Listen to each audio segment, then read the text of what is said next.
The views and opinions expressed in this podcast by the host or the guest do not necessarily reflect the views of Paranormal Buzz Radio or its sponsors. Use of any material produced by Paranormal Buzz Radio without express written consent is strictly prohibited. For information on everything Paranormal Buzz Radio has to offer, visit our website, paranormalbuzzradio.com. Like us on Facebook, follow us on Twitter and Instagram. Listener discretion is advised.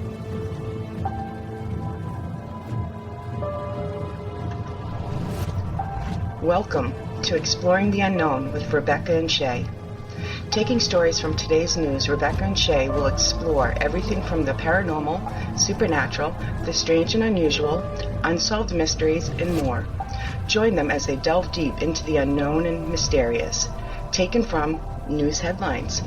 Water cooler chat with a paranormal twist. Only on Paranormal Buzz Radio. All right. Hey, Shay, how's it going? It is going. I just got over my 3-week quarantine by myself. Ugh. How'd it go? Yeah, it was just me and the blind cat and the dog, and so it was quite interesting. Sounds quiet. It was very quiet, but I also, I ran out of food. I couldn't go anywhere, so Matt came to my rescue and went to the store for me because he's such a great person. Good. Yes, so now my mother's here for the first time in over 3 weeks, so we're just hanging out. That's good. Yeah, we played Trivial Pursuit last night. Me, Kate, and because Kate's home till February now from college. That's fun. Yeah. How you doing? Good. Yeah. Doing good. Yeah.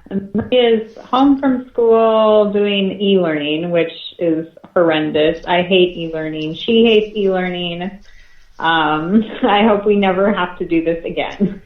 Right? And my daughter's in college and she doesn't enjoy it, so. Right? Oh, it's terrible. Yeah. But it's something. It's better than not doing any learning, I suppose. But yeah, you gotta take it, It does. Yep.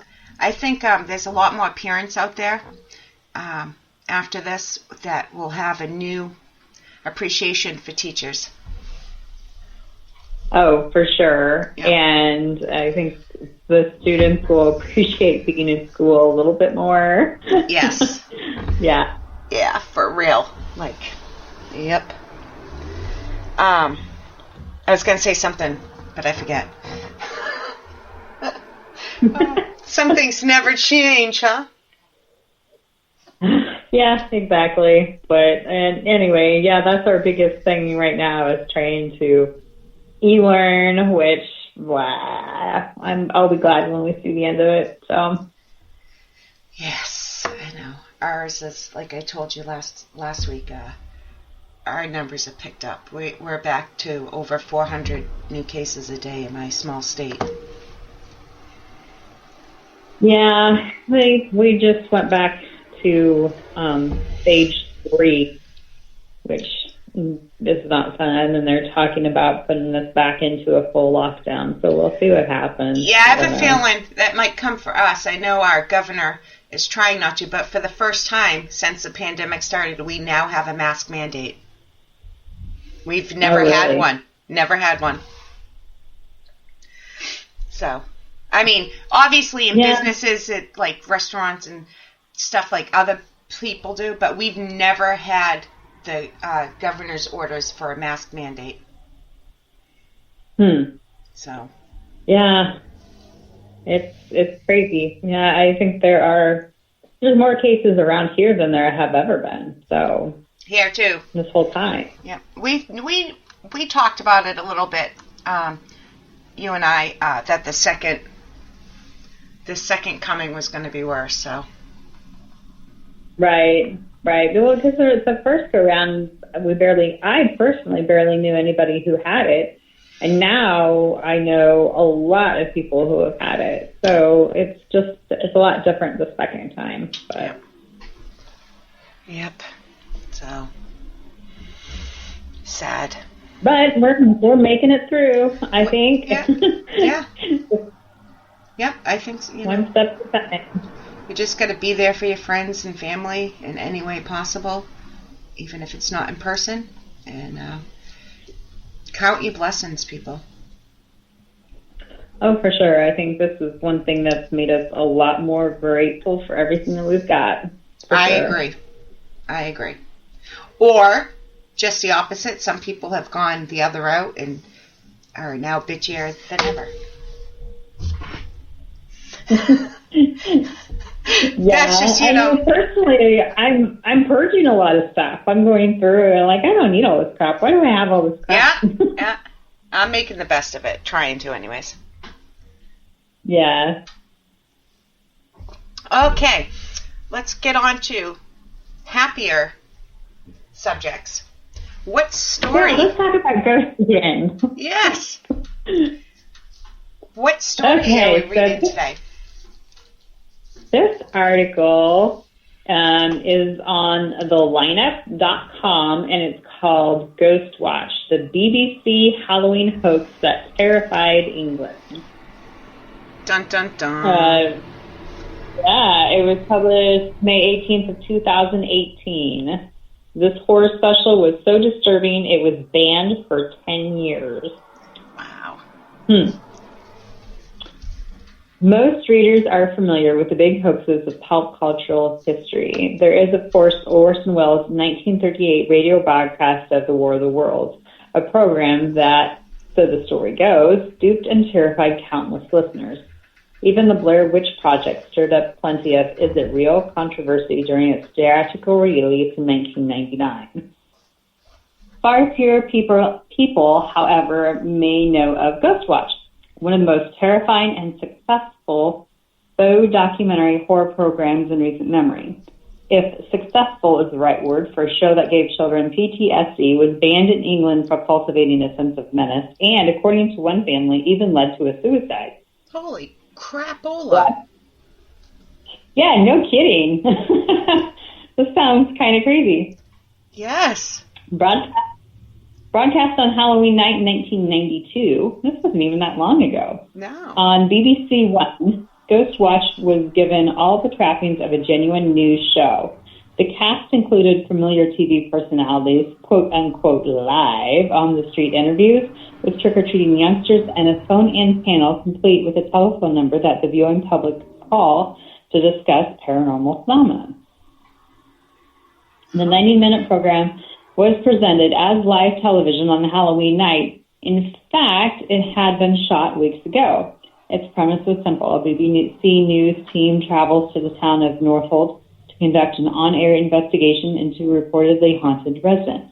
There, they learn of a sinister spirit nicknamed Pipes. Pipes is actually the disgruntled ghost of Raymond Tunstall, a troubled man who, according to one phone-in caller, killed himself on the property decades ago and was himself haunted by the spirit of a 19th century child killer named Mother Sedens.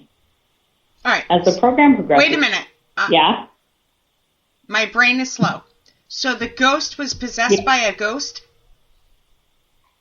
The guy was possessed by a ghost before he killed himself, I guess. Okay. All right. Thank you. Sorry. That's weird. Yeah. He killed himself on the property, who was possessed by a ghost, and now he is a ghost. Yeah. Okay. Okay, as the program progresses, the paranormal activity gets more intense. To their horror, the newscasters realize that by taping the proceedings, they have inadvertently created a nationwide seance. Not sure that's how seances work, but okay. Right. The malevolent spirit feeds off this energy, growing in power. In Ghostwatch's terrifying final act, one host is dragged screaming behind a door, another is possessed, and Pipes infiltrates the transmitter network of BBC studios. Dum, dum, dum. Bum, bum, bum, as Shay would say. Somewhere around 1 million viewers tuned into Ghostwatch on Halloween night. I'm blind, but doesn't that say 11 million? Yeah, 11 months. You're right. All right. I'll reread it. Somewhere around 11 million viewers tuned into Ghostwatch on Halloween night. Many were traumatized. Viewers flooded the BBC with angry phone calls from British news outlets chastening the broadcaster for its disturbing program and the way in which they presented it. Then, in the week after Ghostwatch aired, an 18-year-old named Martin Denham was hanged himself. His father said that he had watched the show and was obsessed with it, convinced that there was a ghost living in the pipes of their Nottingham home. He left behind a note saying that if there were actually ghosts like those depicted in Ghostwatch, he'd be back to see his parents. Oh, my God. Wow. So even though, in case anybody... So the show is not real, but the suicide was real. This one. The suicide was real. Yeah. And let's be honest. This isn't probably why he killed himself, but this might have been the thing that pushed him over the edge. Apparently. Do you know what I mean? Yeah, that would be... Yeah, I know what you mean. I mean, obviously he had other stuff going on before this point, but... Yeah. Sad. Very sad. Very. Just over a year after the show was broadcast, doctors began coming forward with the results of children suffering from PTSD as a result of seeing Ghostwatch. First of all, okay, can we pause? Why are children watching something like this? You know, parents are not always bright about these sort of things. But you know how many parents let their children, if there's that many cases of PTSD from watching this? Oh, obviously. Yeah. I mean, or maybe they thought it was the news. I mean, maybe they really thought it was real. And then, would you still let your young children watch it if the news was real, that this was going on? Well, I don't know. I mean, I don't know. I mean, I think about like 9/11 and that sort of stuff. I mean, we let our kids watch that to some extent, anyway. I mean, I know my kids were too young. Yeah. Yeah. My oldest was like 5. Turned it off. Yeah. Yeah. But actually, now that you bring that up, young children actually have PTSD from watching footage of 9/11. Right. So, yeah, it's probably a similar type thing. Yep. Huh. Okay, so 3 years now after the show first aired, the Broadcasting Standards Council of the UK convened a hearing and concluded that the show had set out to intentionally cultivate a sense of menace. Ghostwatch was never shown on the BBC again and was basically unavailable to watch anywhere legally until 2002. Not that stopped some from watching the show or talking about it. Indeed, Ghostwatch's banning, combined with the public outcry it caused, and Martin Denham's suicide, sealed the fate of the program. It was now a real-life horror story whispered about on playgrounds, a phantom bootleg copy seen by a friend of a friend of a friend. When the British Film Institute released Ghostwatch on DVD in 2002, after years during which it was unavailable to watch illegally, Denham's parents spoke out against the decision, claiming that the show caused their son's death. Despite their disapproval, Ghostwatch was released. Well, I'm going to say I am truly sorry for their loss, and I'm not going to address the suicide anymore in this broadcast. Doesn't matter why. I'm sorry for their loss. But that aside, there's no easy segue into this. The fact that it was banned, of course people want to watch it. Well, yeah, I think almost releasing it is better than making it banned, because when you ban something like that, they're going to try and go out and find it and watch it.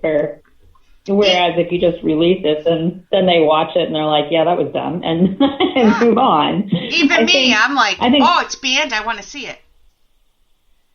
Right, exactly. I think part of what made the show so menacing was having it on live TV. So, 10 years later and having it on a tape or a DVD or whatever takes away that that sense of fear that they were creating. So, well, that, and of course, a friend of a friend of a friend saw it is always worse. It's like that telephone game. oh, yeah, exactly. Like, you know, the whole story of the Ring movie or whatever it is, the DVD that gets passed around in the back rooms and, you know, yeah. Exactly. All right. Well, fast forward to the present day, and Ghostwatch is now available on the horror-themed streaming service Shudder. Surprisingly, it still holds up as an effective piece of found footage horror. Even knowing the program's staged nature, there is a reality to Ghostwatch. A matter-of-fact mystery that's escalating things. Perhaps because the haunting featured on the program is based on the case of the Enfield poltergeist, a real-life paranormal event from 1977 that also served as an inspiration for the 2016 horror hit The Conjuring 2.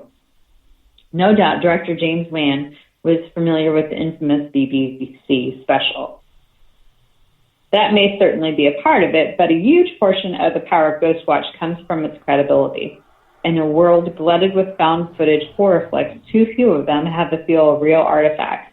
Even when we know that they're manufactured, Ghostwatch has that feeling in spades and no doubt influenced other films that have similarly tried shenanigans over the years, such as 2013's low-budget WNUF Halloween special, which takes its taped-off TV premises to such lengths that it actually includes ginned up, I don't know what that means, ginned up, regional commercials as part of its running time. Faked, like faked up, faked. Yeah. Commercials, added in fake commercials. Interesting. Yeah. It's rare to watch something that haunted viewers so completely as Ghostwatch did in 1992. When we do, we are often disappointed. Not so here, where even stripped of its legendary status and simply viewed as a piece of horror filmmaking, Ghostwatch stands as an underseen classic of the found footage genre. Yeah. Interesting. It is. It reminds me of the first thing I thought of was War of the Worlds, which was a radio broadcast people, if you like before TVs. Radio broadcast people thought it was real and there was a big freak out. But it also reminds me of Paranormal Activity and, like they said, Blair Witch. And Blair Witch, yeah, exactly. Those are the ones that it reminds me of. Like War of the Worlds, of course, is the famous one, I think. Everybody's heard of that. But do you remember when Paranormal Activity, the movie, came out, the first one? People really thought that was real, too. Right, and Blair Witch. There were, it's definitely a genre for sure. Yeah. What do they call it? Found footage genre. Yeah, isn't that Cloverfield kind of like that too? Yeah. Found footage type thing, but. Yeah, I think the interesting part is that they claim it holds up. I mean, stuff like that, you know, even watching like some of the Star Wars special effects now don't look as good as they did when you watched them the first time. And so the idea that you could watch this one 10 years later, 20 that's years impressive. Later now. 20, yeah. 92? Yeah. Oh, geez. Yeah, 92, almost 20 years later, and have it still, you know. We are old. 1992, people. That was before Friends came out. So think of how Friends was shot, and this still holds water, the way they shot it. That's crazy. Yeah, that does seem kind of crazy to me. Yeah. Huh. Yeah, because like War of the Worlds, I mean, to listen to that, which I have, I mean, it just... Oh, you have? I have I never have. it. Yeah, I mean, it's it's a recorded like a radio broadcast thing, but right. I don't know, maybe because we don't have radio broadcasts like that anymore, it doesn't seem real, but for the time, I don't know. People missed the beginning, and they didn't like say it every so often. So anybody that missed the beginning thought it was a real news broadcast and went into hysterias. Send me, if you remember, tell me how to find it. I would love to listen to it. If I remember, I'm trying to remember even when I listened to it. It's been a long time since I have. If I figure it out, I'll let you know. Yeah, I would love to. This is kind of the same, not the same at the same time. The Exorcist, when that came out in theaters, look at how many people got sick and scared and.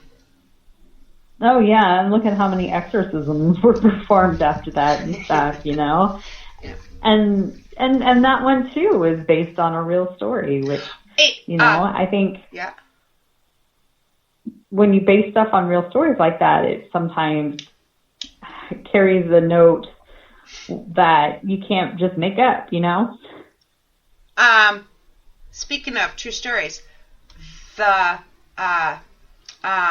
Haunting of Emily Rose. Have you seen that?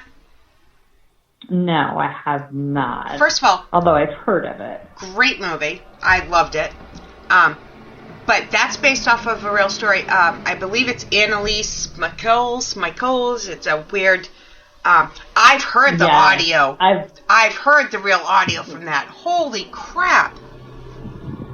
Yeah, that. And you don't hear me saying that much. I haven't listened to the audio, but I have read. That's crazy. That was a crazy possession, and I have them saved somewhere, and I can send them to you. But you do not hear me say this a lot about paranormal or at all. They creeped me out. Oh my god! Like I shared them on my page once, and I like big warning. Like these are bad. It's crazy. Yeah. Just kind of, like I said, when you base stuff off of the real stories like that, there's something about that just transcends things a little bit better, and you know, some stuff you just can't make up. No, you can't. On that note, guys, we are running out of time. We went a little bit over today. No surprise there. But you guys, it happens. You know, my mouth, I keep talking. But in case they don't know, Rebecca, where should people send stories they want us to cover?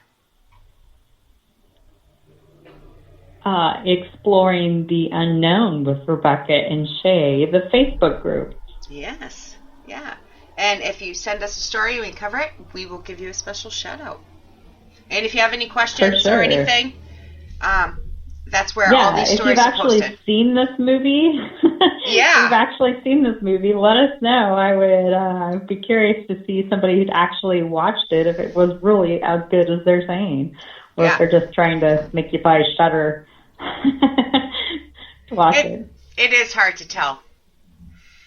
Then again, I'm a skeptical, cold-hearted person, so I always second-guess everything. Yeah, same here. Yeah. All right, guys, we will see you next time. Thank you for listening. Yep, thanks, guys.